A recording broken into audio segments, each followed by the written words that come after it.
우리가 예배로의 부름에서 함께 잠시 이야기를 나눴었지만 잠언 8장은 존재로서의 지혜에 대해서 얘기합니다. 이런 지혜에 대한 인식이 과연 언제부터 생긴 것인지에 대해서는 사실 잘 우리는 알지 못합니다. 하지만 한 가지 우리가 아는 것은 이 지혜 문학이라고 말합니다. 잠언, 전도서, 아가서 이런 말씀들이 다 신바벨로니아 제국의 남유다 왕국의 사람들이 포로로 끌려갔던 것을 가지고 그때 시대 또는 포로로부터 돌아온 시대에 저술되었다는 것입니다. 그렇기 때문에 그 시기에 어떠한 일이 있었는지에 대해서는 알 수는 없지만 적어도 인격화된 지혜, 그 존재로서의 지혜에 대해서 초창기 유대인들은 이야기했다라는 것입니다. 그리고 그렇게 초창기 유대인들이 인격화된 지혜에 대해서 말을 할 수밖에 없었던 이유는 바로 디아스포라 때문이었습니다.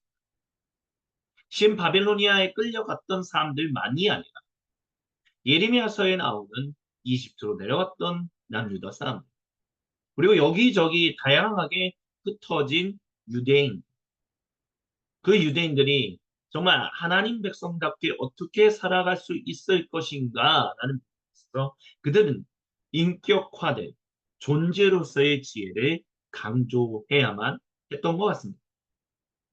그리고 여기서 우리가 눈여겨볼 사항은 유대인들은 고대 히브리어 말이 고대 그리스어나 또는 고대 아르메니아, 아람어라고 하죠.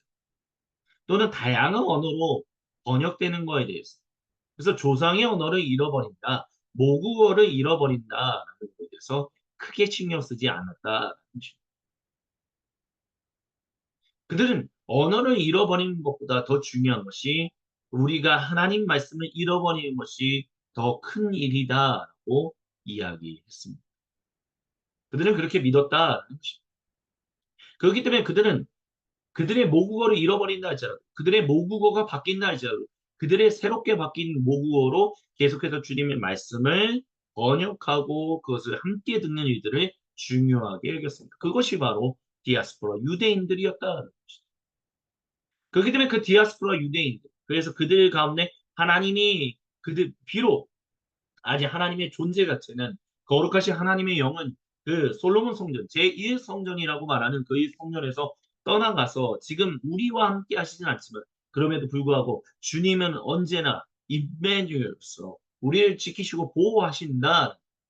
그 에스더서에서 나오는 그와 같은 이야기가 디아스포라 유대인들에게 계속해서 영감을 줄 수 있었던 이유는 바로 인격화된 지혜, 형상으로서의 지혜, 존재로서의 지혜를 얘기했기 때문이다고 말할 수 있을 것입니다.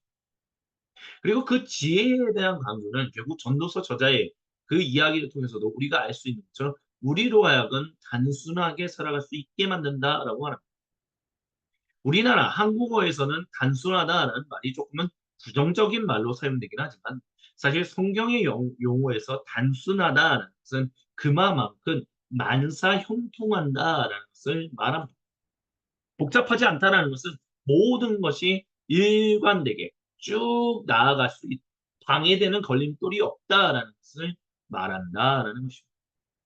그렇기 때문에 우리가 형상으로서의 지혜, 즉, 그 인격, 그 존재로서의 지혜를 우리가 품에 안고 살아갈 수만 있다. 왜냐하면 그 인격화된 그 존재로서의 지혜가 이미 우리를 먼저 품에 안으시고 사랑하며 기뻐하시기 때문에 우리가 그 지혜를 사랑하며 살아갈 수만 있다면 우리의 인생은 복된 인생, 즉 만사 형통하는 인생을 살아갈 수 있다라고 그거를 표현을 단순하게라는 용어로 사용했다라는 것입니다. 성경학자들은 오늘날의 성경학자들, 특별히 신약 성경학자들 또는 특별히 구약 성경학자들 잠언 8장에 나오는 이 존재로서의 지혜와 요한복음서 1장에 나오는 그 성육신하신 지혜로서의 구세주에 대해서 같은 존재다라고 얘기하는 것을 별로 원하지 않습니다. 그럼 왜 같은 존재가 아니냐라고 얘기하면 구약 성경학자들은 다음과 같이 말합니다. 잠언 8장에 나오는 이 지혜는 비록 세상 이 창조되기 전에 먼저 창조, 나음을 받았지. 이 존재가 마치 세상을 창조한 거죠. 모든 사람과 창조 세계를 창조한 것처럼 말하지는 않기 때문에 창조하신 존재로서 그러니까 우리는 예수님을 창조하신 분, 세상을 낳으신 분, 세상을 만드신 분, 그 말씀으로서의 예수님이라고 고백하잖아요. 그러니까 잠언 8장에 나오는 그 지혜는 창조하고는 직접적인 연관이 없어 보이기 때문에 예수님하고는 크게 연관점이 없다. 뭐 이렇게 얘기한다는 것이죠. 하지만 우리는 창세기 저자가 기록했던 것처럼 우리가 하나님께서 우리가 우리 형상을 따라 사람을 창조하자라고 말해요. 그 복수형의 형태 그것이 결국 우리가 다 말로 다 표현할 수 없는 비밀에 쌓여 있는 거죠.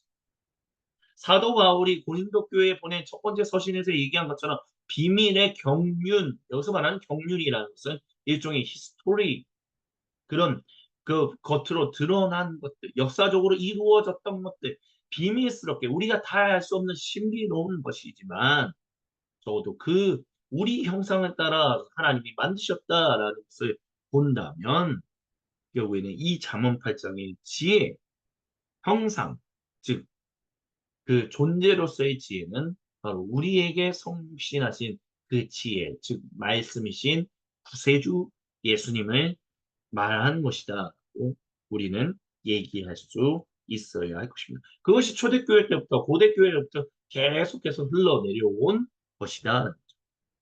우리는 계속해서 우리는 사도적 공동체라고 얘기합니다. 사도신경을 고백하는 것도 바로 그런 거죠. 사도신경은 왜 고백합니까?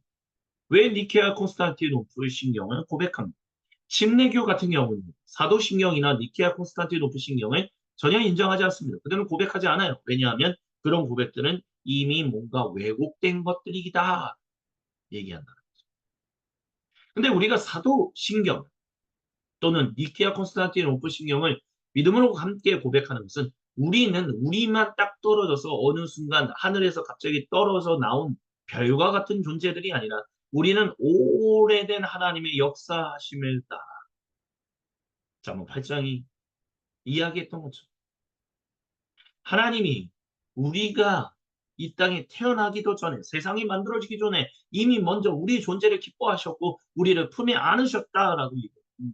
그 놀라운 비밀스러운 그 경륜을 따라 자기 백성을 구속해내셨고 자기 백성들과 사랑하시고 자기 백성들과 함께 이 땅에서 일하고 쉬며 살아가신다. 그 흐름 가운데 우리가 있다는 그 거대하신 경륜 안에 우리가 있다는 것을 믿음으로 고백하기 때문에 우리는 사도신경, 니케아, 콘스탄티노플 신경을 믿음으로 함께 고백하는 것입니다. 우리가 주님의 몸된 공동체, 사도적 공동체다 고백한다는 것이죠. 그렇게 되면 우리가 지금 계속해서 성례전적 존재에 대해서 우리가 함께 이야기를 주님의 말씀을 듣고 있는데 이 성례전적 존재에 대해서 우리가 끊임없이 놓치지 말아야 할 것은 바로 초대교회와 고대교회입니다.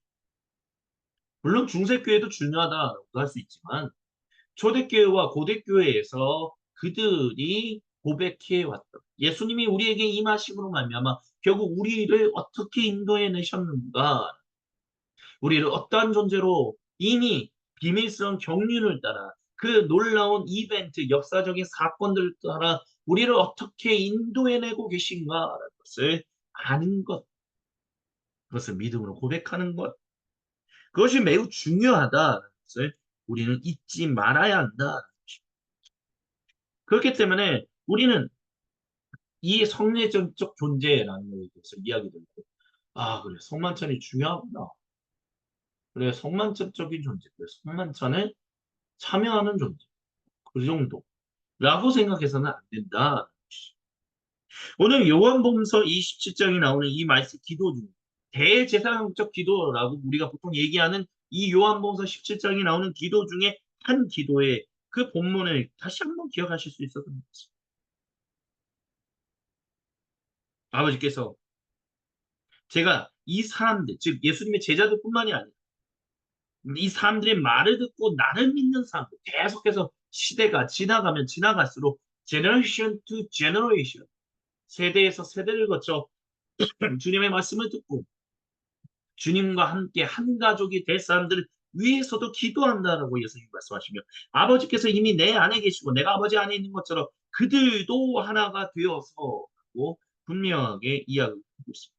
그래서 아버지께서 나를 보내주셨다는 것을 세상에 믿게 해 주십시오. 라고 우리는요, 자꾸 복음이라는 것에 대해서 얘기할 때, 복음은 내 영혼이 구원받아 하나님, 내가 하나님 나라 백성이 되었습니다. 라는 거에만 너무 초점을 맞춥니다. 하지만 제가 소문빛 교회 공동체를 통하여 타임 미니스트를 통해서 계속해서 사람들에게 알리고 계속해서 온 세상 사람들이 알기를 원하는 가장 중요한 핵심으로 다루는 것은 유대인, 갈라디아서 5장에 나오는 사도 바울, 복음의 결과로 말미암아 유대인이나 비유대인이나 남성이나 여성이나 부인, 노인이나 어린아이나 하나도 다를 바 없이 모두가 다 주 그리스도 구세주 예수님 안에서 한 가족, 유일하신 하나님의 단일 가족이 되었다라는 것이 복음의 핵심이었다라는 것을 제가 끊임없이 강조하고 있습니다. 그 주님이 저를 통해서 강조하시는 거죠. 근데 그 기도가, 예수님의 기도가 이 요한복음서에도 동일하게 기록되어 있다는 것입니다. 이것은 단순히 나 아버지와 아들 예수님이 하나인 것처럼 그들도, 그러니까 내 자신이 우리 또는 나와 비슷한 한 민족이 하나님과 한 가족이 된다. 이런 개념 차원을 넘어선다는, 뭐냐면 예수님의 복음이 증거되고. 왜요? 예수님은 분명히 말씀하셨잖아요. 너희는 세상 끝까지 가서 내 증인이 되어야 한다라고. 근데 어떤 사람들은 하나님께서 같은 민족권으로 부르시기도 하지만, 보내시기도 하지만, 때로는 타 민족권으로 보내시기도 하거든요. 그러면 그 사람들에게 주님 복음이 전해질 때 결국에는 유일하신 하나님의 단일 민족이라는 것이 우리 한국 사람들 이 단일 민족, 한 민족만 얘기하는 것이 아니라 다양한 민족들이 하나 되는 유일한 하나님의 단일 백성이 되는 것을 얘기하고 있는 거고, 예수님은 그것이 이루어지도록, 그것이 우리 안에 있을 수 있도록, 그래서 저는 아버지께서 제게 주신 영광을 그들에게 주었다라고. 그것은 우리가 하나인 것과 같이 그들도 하나가 되게 하려는 것이다라고 이야기하고 있다는 것입니다. 정말 갱신이라고 얘기합니다. 성 이레나이우스 교부, 프랑스 리옹의 교부였던, 주교였던 그가 얘기했던, 예수님이 우리에게로 오심으로, 그분이 우리에게 구세주가 되심으로 말미암아 그 사람은 비유대인 출신이거든요. 그리스인이거든요. 그 사람이 리옹까지 파송을 받았었어요. 이레나이우스에 대해서, 이레니우스 또는 이레나이우스라고 말하는 교부에 대해서 잠깐 말씀을 드린다면, 저는 처음에 그분을 들었을 때는 제가 프랑스 리옹에서도 있었던 적이 있거든요. 근데 저는 프랑스 리옹에서 중부 도시, 프랑스 전체의 중부 도시예요. 근데 그 프랑스 리옹에 저는 별로 좋은 기억이 없어요. 왜냐하면 제가 프랑스 떼제에서 공동체를 하고 이제 영국으로 넘어가야 하는데, 거기서 이제 벤을 타고 공항으로 가요. 근데 리옹까지 나왔는데 벤이 어디에 온지 모르는. 또 거기서 제가 길을 잃어가지고 리옹에서 어찌할지 몰라서 반나절을 막 너무 당황해가지고, 주님 어떡하죠 막 그러면서 결국에는 생각하지도 않았던 파리까지 올라가가지고, 페리스까지 올라가가지고 막 결국에는 배를 타고 넘어갔던 그런 기억이 있는 그런 리옹이에요. 근데 그 리옹이라는 도시에 이 이레나이우스는 그 프랑스인 갈리아니라고 얘기하는 그 프랑스 사람이 아니에요. 이 사람은 이 소아시아 지역에 이미 믿음의 교부로서 일하고 있었는데, 이 프랑스 리옹에 교회가 있는데 이 교회를 섬기던 그 주교가 숨을 거둠으로 아니면 그곳에 가서 복음을 전하라. 그들에게 믿음을 계속해서 교회를 돌보는 사람이 되어라 하면서 프랑스 갈리아 지역까지 가. 생각해 보십시오. 소아시아 지역에 있던 사람. 즉 지금의 터키에 있었던, 그 터키 근방에 있었던 사람이 전혀, 물론 로마 제국이라는 한 단일 문화권, 그리스 로마 문화의 한 단일 문화권이 있긴 했지만 인종이 다른 그 리옹이라는 곳에 가서 그곳에서 주교로서 교회를 돌보는 사람으로서, 공동체를 돌보는 사람으로서 그가 주님의 말씀을 증거했다는 것이죠. 근데 그 말씀을 증거한 그 리레나이우스가, 즉 내가 예수님의 전적인 은혜로 말미암아 이 그리스 사람인 나를 주님이 하나님 백성 삼으셨고 나를 이제 여기까지 보내심으로 말미암아 이 모든 일이 태초부터 있었다라고 강조. 그가 남겼던 중요한 저수 중에 하나가 이단에 반박하여라는 그 중요한 책이 있습니다. 그 이단에 반박하여라고 하는 그 책에서 그는 여러 가지 교회, 초대교회의 그 고대교회 이단들에 대해서 그게 아니다라고 얘기하면서 진정한 복음이 무엇인가를 강조할 때 그가 강조했던 여러 가지가 있어요. 근데 그 중에 하나가 나를 주님의 백성 삼으셨고 유대인이 아니었던 나를 주님의 백성 삼으셨고 그래서 유대인 출신의 성도와 내가 함께 하나님의 단임 백성이 되고 내가 전혀 연관점도 없는 그 프랑스 중심의 리옹까지 가서 교회를 섬기는 그 주교로서 그 목사로서 활동하게 하셨던 것. 주님이 내게 주신 그 복음, 주님이 태초부터 나를 선택하시고 주님의 선택 그때부터 나를 한 가족으로 사랑하시고 기뻐하시고 함으로 인하여 내가 이렇게 되었기 때문에 지금 내가 리옹에서도 이렇게 합니다. 이게 복음이 만들어내는 결과입니다. 이게 진짜 복음입니다. 이것이 진짜 교회다라고 했다는 것입니다. 그렇기 때문에 이레나이우스 교부에게 있어서는 이 총괄 갱신이라는 말 자체가 그냥 단순히 말장난으로서의 그거를 얘기한 게 아니에요.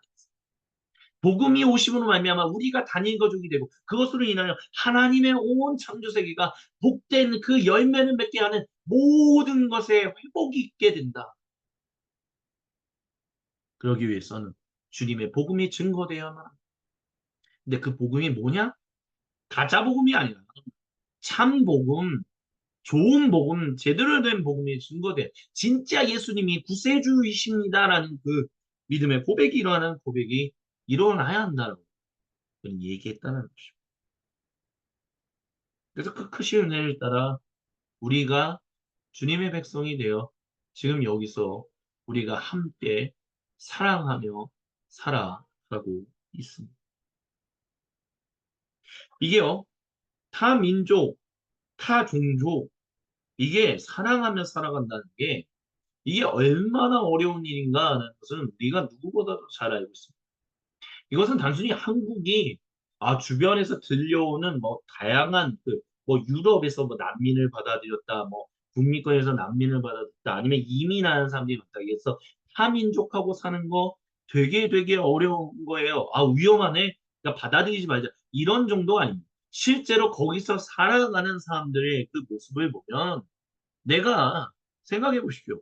한번 생각해 보세요. 우리가 지금 살고 있는 우리가 거의 대다수가 우리나라 국민의 대다수가 수도권에서 살고 있습니다. 그러니까 수도권의 거의 대다수가 사람들이 어디서 사냐면 아파트에서 살고 있어요. 그 아파트먼트에서 내 위와 내 아래와 내 옆집이 같은 우리와 비슷한 한민족이 아닌 내 옆집에서는 인도 사람이 살고 내 윗집에서는 아프리카 사람이 살고 내 아랫집에서는 백인이 살고라고 한번 생각해 보십시오. 내가 진짜 사랑하면 살아갈 수 있을까요? 주님의 사랑, 저들도 주님의 사랑이 필요한 사람이라는 것을 알려야 한다. 그래서 함께 아프리카 흑인, 아니 아프리카 기독교인, 일본 기독교인, 밑에 백인 기독교인 우리가 같이 그렇게 살아간다면 정말 문화적인 충격을 다 넘어서면서 정말 진실로 그들이 만들어내는 음식 냄새, 그들이 살아가는 삶의 방식 또는 여러 가지 것들 다 하나하나 인정하고 다 하나하나 사랑하면서 살아갈 수 있는가 싶을 때 이거는요 되게 실질적인 도전이고 실질적인 어려움이 따라온다는 것을 우리는 생각해 볼 수 있어야만 합니다. 근데 그렇다고 내칠 수는 없어요. 왜냐하면 주님은 주님의 복음이 증거되게끔 하기 위해서 세상에 있는 사람들이 막 여기저기 흩어져서 살아가게 하십니다. 우리나라도 더 이상 단일민족 국가다라고 얘기하기가 어려운 상황 가운데 진입하고 있다는 것을 우리가 목격하고 있습니다. 시골에 가면 이미 다양한 인종권의 사람들이 거기서 살아가고 있다. 그리고 이제 우리나라의 출생률이 많이 현격하게 낮아짐으로 말미암아 이제는 이게 이러다가 우리가 외부에 있는 사람들을 좀 받아들여서 한국 국적을 주고 우리가 한국 사람으로 해야 할까? 그러면요 실질적인 어려움들이 다가오게 돼요. 뭐냐면 단순히 말이 안 통한다의 어려움이 아니에요. 말이 통한다 할지라도 생활에 대한 부분, 문화에 대한 부분, 여러 가지 것들을 우리가 함께 그것을 인정하고 사랑하고 또한 이게 더불어서 살아갈 수 있는가라는 부분은 실제적인 도전을 준다라는 것입니다. 근데 중요한 것은 초대교회 예수님 그리고 예수님의 복음을 증거했던 그 예수님의 제자들 또는 사도 바울 누구든 간에 그 실제적인 도전을 말장난이라고 생각하지 않았다라는 것입니다. 근데 하나님의 모든 총괄적인 갱신이 일어날 때 진짜 한 가족이 되는 일들이 일어난다. 그 일이 성령님이 임하신 말미암아 우리는 할 수 있다라고 얘기했다라는 거죠. 그게 고린도전서 6장에서 말하고 있는 2장에서 말하고 있는 중요한 이야기의 핵심이에요. 비밀로 감추어져 있는 하나님의 지혜가 우리에게 임하시고 이 세상의 통치자들에게는 이 지혜를 아는 사람이 아무도 없다라고 해요. 왜요? 이 세상의 통치자들은요. 갈등을 사람들 가운데 그 실제적인 도전이 되는 그 문화적인 갈등, 여러 가지 갈등, 그런 것들을 교묘하게 이용해서 자기들의 이득을 취득하는 데 사용해요. 그러니까 사람들이 진짜 로마 제국 생각해 보시죠. 팍스 로마나 로마의 평화, 로마 제국의 군대가 황제가 보낸 군대가 여러분에게 평화를 주었기 때문에 여러분은 이제 우리가 황제의 시민으로서 함께 행복하게 살아가야 합니다라고 얘기했지만 그게 실제적으로 그렇게 이루어졌냐라고 한다면 그렇지 않았다는 왜요? 황제라는 사람 자체가 교묘하게 각 지역에 있는 군인들, 그런 또 퇴역 군인들, 뭐 여러 가지. 하나만 예를 들면 1세기, 주 1세기, 주 2세기에 로마 제국이 했던 일들 중에 하나는 이게 로마 군인들이 막 늘어나면 이제 그 황제가 다스리는 나라가 돼요. 황제가 보낸 군대들이 막 전 지역을 하면서 영토가 굉장히 늘어나요. 근데 중요한 건 뭐냐면 이 로마 군인들 그 먼 지역까지 나가서 싸웠던 이 로마 군인들을 로마에 있는 진짜 수도 로마에 있는 사람들처럼 잘 대접해줘야 돼. 근데 그 대접해주려면 이 사람들이 수도 로마로 돌아가야 돼. 그러면 수도 로마가 사람들이 너무 꽉 차는 거예요. 그러면 미어 터지니까 문제가 많이 생긴 거예요. 퇴역 군인들에 대해서 어떻게 보상하면서 살 것이냐. 그것 때문에 로마 제국의 채택했던 게 뭐냐면 각 식민지마다 로마와 같은 도시를 만들자. 그리고 거기에 그들이 지배자들로 살아가게끔 하자.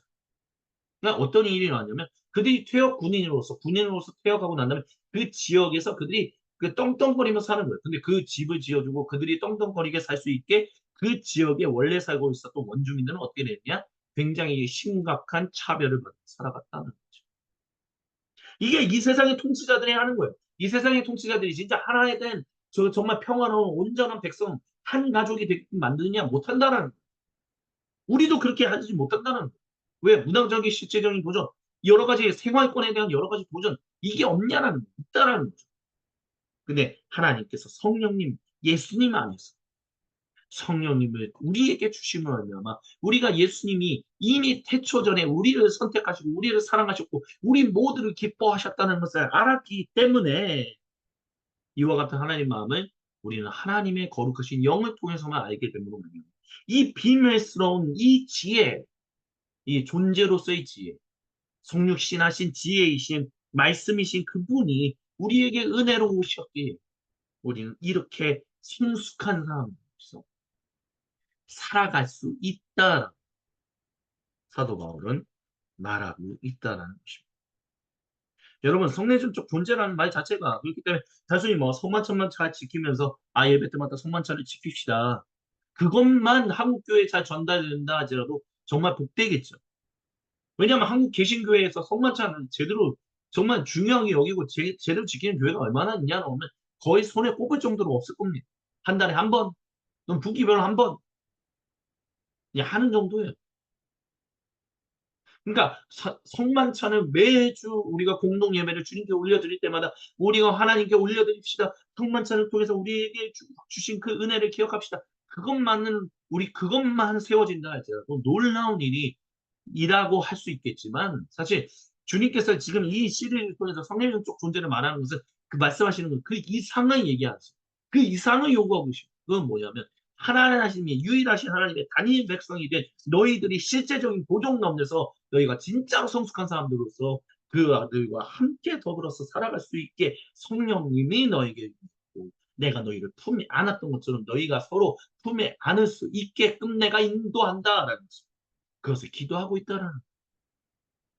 근데 그 실제적인 도전이 주 1세기 때부터 유대인 출신의 성도와 비유대인 출신 성도의 달력, 다툼과 알력, 여러 가지 것들로 인하여 이미 파토났다는 것은 우리가 너무나 잘 알고 있다는 것이죠. 하지만 파토 났었을지라도 가야 할 길은, 복음의 길은, 복음이 우리에게 주시는 길은 유일하신 하나님의 단일 백성을 그것을 복되게 하는 것이기 때문에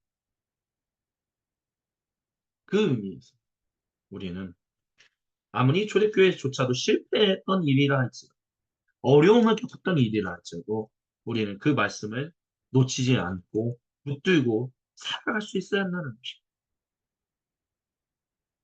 내가 그들 안에 있고 아버지께서 내 안에 계신 것은 그들이 완전히 하나가 되게 하려는 것입니다. 근데 그게 뭐예요? 아버지께서 무엇을 위한 거냐? 아버지께서 저를 사랑하시는 것과 같이 그들도 사랑하셨다는 것을 세상이 알게 하려는 것입니다. 그래서 창세전, 여기서 중요한 단어가 바로 창세전, 세상이 창조되기 이전. 창세기의 창조 이야기를 자꾸 뭐 과학적 사실로서 뭐 젊은 지구는 늙은 지구로 그렇게 따지고 그렇게 싸우는 것보다 더 중요한 아니면 이 말씀을 가지고 구원받을 사람은 이미 태초전부터 정해져 있었고 구원받지 못할 사람은 정해져 있었다. 그런 이중 예정을 얘기하는 게 아니에요. 이 말씀은 하나님이 나를 향하여 우리를 향하여 얼마만큼 그 놀라운 뜻을 가지고 우리가 다 헤아릴 수 없는 그 지혜와 그 뜻을 가지고 우리를 이미 먼저 품에 안고 계셨는가. 그게 창세 전부터다 얘기하고 있다. 그렇기 때문에 우리가 창조저를 보낼 때 항상 기억해야 할 것은 하나님 이 창조 세계 이번 여름 진짜 대한민국 너무너무 더웠죠. 아니 이렇게 더울 수가 있나? 1994년부터 2018년부터 야 앞으로 더 더워지겠네. 어찌해야 합니까? 예, 우리는 슬퍼해야죠. 애통해야죠. 주님의 옷자락을 붙들고 기도해야죠. 근데 잊지 말아야 할 것은 하나님이 우리를 먼저 부르시고 우리가 먼저 복음의 증인이 되게 하시는 이 세상이 주님을 알게끔 하기 즉 주님이 이 세상을 복되게 하신다라는 그 일을 다시는 심판하지 않겠다라고 말씀하셨던 그 일을 지키고 계시고 그 일을 이루실 것이다라는 것을 우리는 이 창세전이라는 이 말씀을 통해서 우리는 잊지 말고 기억하며 살아가야 한다는 것이죠. 예수님께서 임재하시는 땅, 예수님께서 재림하셔서 다스리실 그 땅이 마치 지금의 세상하고는 전혀 상관없는 아예 새로운 세상이 될 것이다라고 말하는 그 이야기가 성경에서 말하는 그 종말에 대한 이야기가 아니다라는 우리는 그것을 기억해야 합니다.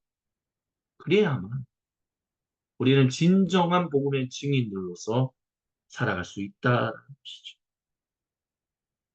그 분을 향하여, 그 주님은 우리가 다 헤아릴 수 없는 그 지혜를 가지신 그분을 향하여 예수님이 말씀하십니다. 의로우신 아버지, 의롭다. 분명하게 문명의 차이, 문화의 차이는, 생활의 차이는 너무 넘어서기 힘든 실제적인 도전이 있다는 것을 우리 주님도 분명하게 알고 계십니다. 근데요, 그렇기 때문에 우리 삶에 있어서 함께 더불어 살아가는 삶, 함께 복된 삶을 누리며 나누며 살아가는 삶을 위해서 주님은 우리를 의롭게 하시고 의롭게 되도록 우리의 인생을 인도하십니다. 그 의로워진다는 것은요, 단순히 아 내가 도덕적으로 잘 사네 의 얘기가 아니에요. 왜냐하면 국위 근대주의 사회는요. 의롭다, 도덕적이다, 윤리적이다라는 것은 지역마다 시대마다 다 다르다라고. 그러니까 같은 시대라 할지라도 아시아든 아니면 아프리카든 남미든 북미든 다 다르다는 거예요. 그러니까 서로 그냥 너는 너고 나는 나, 우리는 우리니까 그냥 서로 맞춰가면서 살자. 근데 인류 역사상 단 한 번도 그런 적은 없다는 거예요. 너는 너대로 인정받고 나는 나대로 존중받고 우리 서로 존중하면서 살아가자. 이런 일들은 일어나지 않는 거예요. 왜요? 이 세상의 통치자는 그런 일들을 하지 않기 때문에. 이 세상에 있는 모든 사람은 그런 일들을 추구하지 않기 때문에. 마치 모든 게 막 서로 존중하면서 살아갈 수 있다라고 말하는 그 포스트 모더니즘의 그거는 또 다른 유토피아를 말하는 허무 맹랑한 이야기일 수밖에 없다는 거예요. 그래서 주님은 너희가 한 가족으로 살아가는 데 있어서 너희가 지금까지 살아왔던 그 생활권, 그 문명, 그 문화 모든 것이 다 다르기 때문에 같이 함께 더불어 살아가는 데 있어서 분명히 실질적인 어려움들을 겪을 것이다. 그게 사도행전에서 나오잖아요. 근데 그것을 뛰어넘게끔 하기 위해 나는 너희를 의롭게 한다라고. 의롭게 하는 게 뭐예요? 너희가 거룩한 하나님 백성 되게 한다. 성숙한 하나님 자녀가 되게 한다. 성숙한 하나님 자녀가 된다는 것은 내가 너 누가 나한테 화를 내더라도 허허허 웃어주면서 누가 나에게 도둑질을 하더라도 나는 그 사람들이 마치 장발장이 그 신부의 그것을 훔쳤을 때 그 잡혀왔을 때 마치 용서해줬던 그런 식의 그것만을 얘기하는 거예요. 의롭다는 것은 전혀 달랐던 생활권의 사람들이 함께 더불어 살아가는 것이 무엇인지를 그래서 내 삶이 누군가에게 불편함이 될 수 있다. 내 삶이 누군가에게 있어서 어려움이 될 수 있다는 것을 기억하게끔 만드는. 그래서 그럼으로 인하여 함께 더불어서 살아가면서 내 삶을 돌아보게 만들고 내 삶을 조절하게 만들고 내 삶을 절제하게 만들고 변화시키는 것. 많은 사람들은 내가 변화는 왜 변화되어야 하냐라고 얘기해요. 예수님 믿는 게 변화되는 왜 변화되 뭘 위해서 변화되냐는 거예요. 무엇을 위해서 변한 당신들이 하나님의 유일하신 단임 백성이 되었다면 단임 백성답게 사랑하며 살아가는 변해야 한다는 거죠. 내가 기존에 생각해왔던 이것이 함께 더불어서 살아가는 데 있어서는 그게 꼭 옳은 것만 아니다라는 것을 기억하게 만드는 거예요. 주님이 그 지혜를 주신다면 그 지혜를 따라 살아가는 것. 그게 중요하다라고 얘기한다는 거예요. 그게 바로 사도행전에서 유대인 출신의 성도들이 비유대인 출신의 성도들 더 이상 할례를 받지 않아 음식도 지키지 않아도 됩니다. 다만 유대인 출신의 성도들이 당신들로 인하여 믿음이 실족하지 않도록 여러분 우상에게 공공연하게 바쳐진 것과 피를 먹는 것과 음행하는 일을 하지 말라. 막 되게 많은 자유를 준 것 같죠. 사도행전 15장에 나오는 이게. 되게 비유대인 출신 성도들에게 엄청난 자유를 준 것 같지만 사실 자유를 준 게 아니에요. 왜요? 로마 제국은 이미 제국화되면서부터 이미 축제를 통해서 그 제국의 사람들을 식민지에 있는 사람들을 다스리고 규율하고 통제하는 일 때문에 그렇죠. 무슨 얘기냐 하면 축제만 일어난다라고 하면 이미 우상에게 바쳐진 제물이라는 걸 누구나 다 알고 있었어요. 유대인들은 그렇기 때문에 그 축제에 참여하지 않았습니다. 제국의 황제도 그거 인정해줬어요. 그러니까 지금 사도행전 15장에서 지금 이 모든 말씀은 우리가 당신기도회와 관조기도에서 지금 나누고 있는 그 말씀 속에 있는 거를 다시 한번 말씀을 드립니다. 이 예루살렘에 있는 유대인 출신의 성도들이 이 예수님의 제자들인 사도들과 장로들이 비유대인 출신의 성도들에게 서신을 보내서 얘기를 할 때 우상에게 바쳐진 거는 먹지 마십시오라고 얘기하거든요. 더 조심하며 살라라. 더 불편할 수 있는 삶을 살아가라고 얘기해요. 왜요? 당신들이 유대인이 되는 거에 대해서 불편해서 하나님의 경외자로만 남았지 하나님 백성이 되지 않았던 근데 이제 더 이상 할례를 받지 않았 음식법을 지키지 않아도 당신이 하나님의 백성이 되었다고 해서 당신의 가족과 헤어지는 일을 더 이상 하지 않아도 돼요. 당신의 가족과 멀리 해야 하는 일을 하지 않아도 돼요. 다만 당신은 이제 당신의 가족들과 함께 살아 하나님 백성으로 살아간다는 것을 더 분명하게 전해야 합니다. 그게 바로 우상에게 바쳐진 재물을 먹지 말라라고 얘기해요. 더 어려운 인생을 주문한 겁니다. 더 불편한 인생을 주문한 거예요. 근데 그렇게 살겠다라고 비유대인 출신의 성도들은 마음을 다 잡았다라는 거죠. 그게 유일하신 하나님의 단임 백성이 되어서 우리가 영적으로 훈련받고 영적으로 성숙해지는 중요한 이유다. 목적이다라는 거죠. 아, 내가 이제까지 아파트에서 내가 예를 들어서 층간 소음이 날 때, 내가 이전에는 하우스, 단독주택에 살고, 아니면 연립주택에 살고, 아니, 옛날에 막 80년대 지어졌던 그런 곳은 너무 튼튼하게 지어서, 꿍꿍꿍, 내가 발걸음을, 이렇게 뒤꿈치를 막 걸어도 아무런 소음이 나지 않았는데, 새롭게 이동한 신축 아파트가 아닌 내가 걷는 것 때문에 밑에 있는 사람이 시끄럽다고 하네. 아니, 그거 좀 참으면서 해야지. 뭐, 이게 힘들다고 난리 변석을 펴. 그게 아니야. 아, 그렇구나. 그게 불편할 수 있구나. 그렇다면 내가 내 발걸음을 바꿔야지. 내가 이제까지 걸어왔던 걸음걸이를 바꿔야지. 야, 그게 쉬운 거 같으신가요? 어렵죠. 왜 어려워요? 내가 평생을 뒤꿈치로 꿍꿍거리면서 걸었던 사람이 갑자기 한순간에 뒤꿈치를 앞꿈치로 바꾸면서 살아갈 수 있다라고요? 어렵죠. 근데 그 일을 할 수 있도록 성령님이 우리에게 임재하셨다라고 얘기합니다. 이게 복음이 성령님이 우리에게 임하신 우리를 위하여 우리를 먼저 품으시고 우리를 사랑하십니다. 그래서 우리도 그분을 품고 우리 그분을 사랑할 수 있게 하신 그 복음의 놀라운 일이다. 우리는 그런 성례전적인 존재로 살아갈 수 있도록 예수님이 이 땅에 오셨고 우리를 위하여 죽으시고 아버지 하나님께서 그를 다시 살리셨다라고 성경을 얘기한다라는 것입니다. 그게 바로 의롭다라는 것입니다. 그래서 우리는 기억해야 합니다. 26절에 저는 이미 그들에게 아버지의 이름을 알렸으며 앞으로도 알리겠습니다. 예수님이 우리를 구원하시기 위해서 가장 불편하신 모습을, 가장 힘든 모습을 보셨어요. 그 거룩하고 위대하셨던 분이 갑자기 제한받고 너무 힘든, 근데 그 삶을, 그 변화된 삶을 그대로 받아들이시고 우리를 사랑하기 위해 그대로 사셨다는 거예요. 그렇다면 우리도 하나님을 사랑하는 사람들, 우리의 인생이 변화되어야 한다. 아, 끊임없이 변화되어야 한다. 주님은 계속해서 우리에게 알려주고 계시다는 거죠.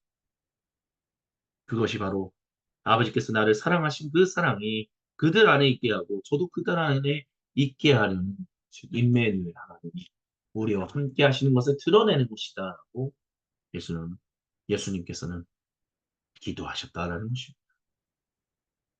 주님께서 사랑하시는 모든 형제자매, 성례전적 존재라는 복음이라는 소금빛 교회가 지금 주님의 말씀을 가지고 나누고자 하는 중요한 도전들이 무엇인가라는 것에서 여러분이 아시기를 우리 주님 간절히 원하고 계십니다. 실질적인 변화, 실질적인 도전, 실질적인 붙들음, 말장난, 말뿐인 그것이 아니라 진짜 하나님은 유일하신 하나님의 단위 가족을 만들게끔 하시기 위해 우리의 영적으로 변화시키십니다. 우리의 인생이 변화되기를 변화되도록 계속해서 도전하시고 우리의 생각과 마음과 말과 행동이 모든 것이 변화되도록 주님은 우리의 인생을 이끌고 계십니다. 그것을 기억하며 우리는 주님 앞에 나아가야 합니다. 우리는 기억하며 주님을 붙들어야 할 줄 믿습니다. 아멘.